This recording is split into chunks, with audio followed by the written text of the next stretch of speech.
Arva, I will not let you destroy the legacy of our ancestors.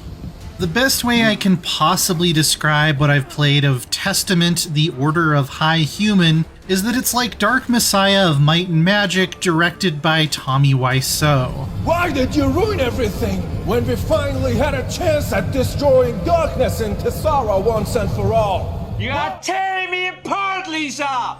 It's bizarre, slightly unsettling, often unintentionally funny, but overall not very successful at what it sets out to do.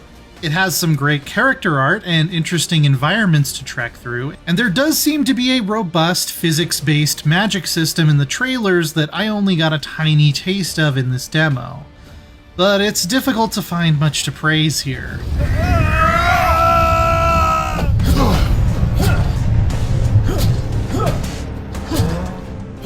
As a writer and editor, I'll get my biggest pet peeve out of the way quickly. This is not a game that was written by anyone with a strong grasp of the English language. Inconsistencies, even in how the title is styled, abound. Sometimes High Human is 2 words with no hyphen. Sometimes human is capitalized in the subtitles and sometimes it's not. The in-game encyclopedia that's supposed to introduce you to important world concepts is full of high school English test level errors in capitalization, punctuation, and basic grammar. There's a notice when you first get to the main menu that this game was made by a very small team of 15 people. I only wish one of them had been an editor. You know what they say, love is blind. And I definitely dig some small games made by scrappy underground indie studios. I have over 300 hours in Stardew Valley, which was made by one guy. And if Testament was merely lacking in some technical polish, I could probably ignore that, as long as there was worthwhile gameplay and a strong story underneath. I told you can't run away. What?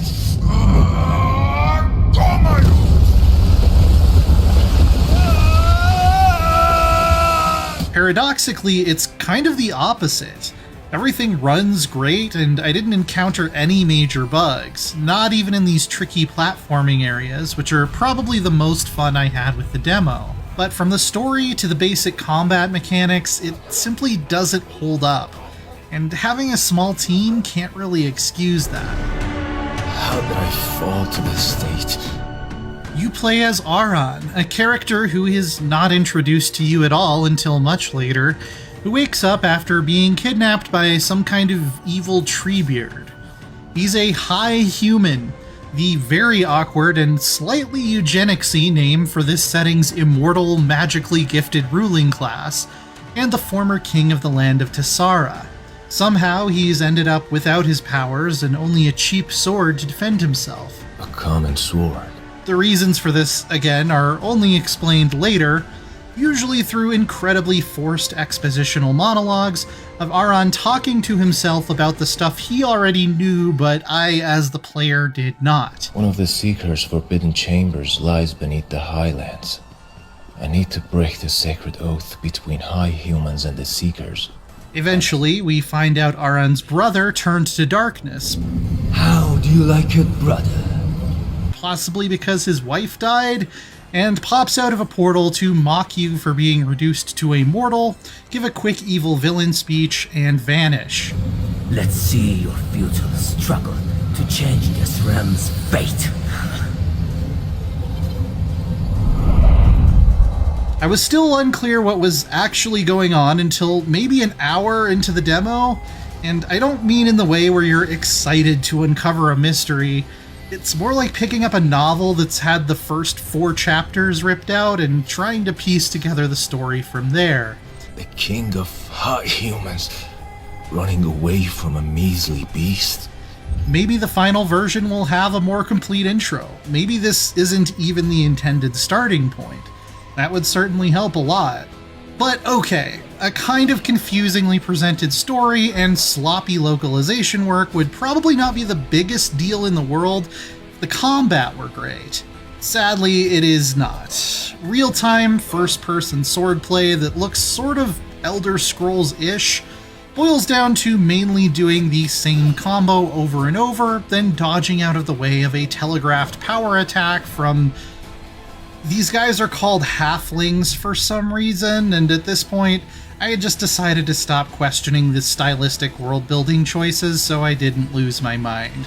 I'm the halfling! I'm the halfling! Testament pretends to have a combo system, but it doesn't really. Here's me precisely timing my swings like the tutorial tells you to. And here's me just spamming the left mouse button as fast as I can. It's over. The animations and damage dealt are identical. I should be careful. Archery is a bit more fun. Most enemies die to a single headshot, and I really like it when I'm rewarded for my Robin Hood accuracy that way. Stealth attacks, likewise, can one-shot goons and do a lot of damage to bosses, but the opportunities to use them are fairly limited. The couple of spells I got to play with, including a destructible barrier similar to Geralt's Quen sign in The Witcher, and a very, very slow life drain beam, are alright, but you have to put away your sword to use them. That made me miss Skyrim's more flexible combat system. And if you run out of arrows and mana potions, you're back to the same old boring melee routine. Ranged enemies will often just stand there dumbfounded and let you hack them apart if you close the distance with them. The AI is generally not very good. You can't even block or parry, at least not with the weapons I got to try out. There is a skill tree-based progression system as well, which lets you focus on melee, archery, or magic. It's fine. This is fine. I'm okay with the events that are unfolding currently. I hate to be a downer on something that seems like a real passion project from a small group of motivated developers, but I don't really see Testament: The Order of High Human making a splash when it comes to first-person action RPGs. Some of these jumping and wall-running puzzles were actually neat, and maybe this demo wasn't a good representation of the release version.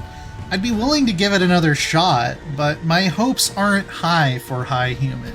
It's over. For more first-person RPG news, don't miss out on our recent interview with Starfield director Todd Howard. And for everything else in the world of video games, stick with IGN.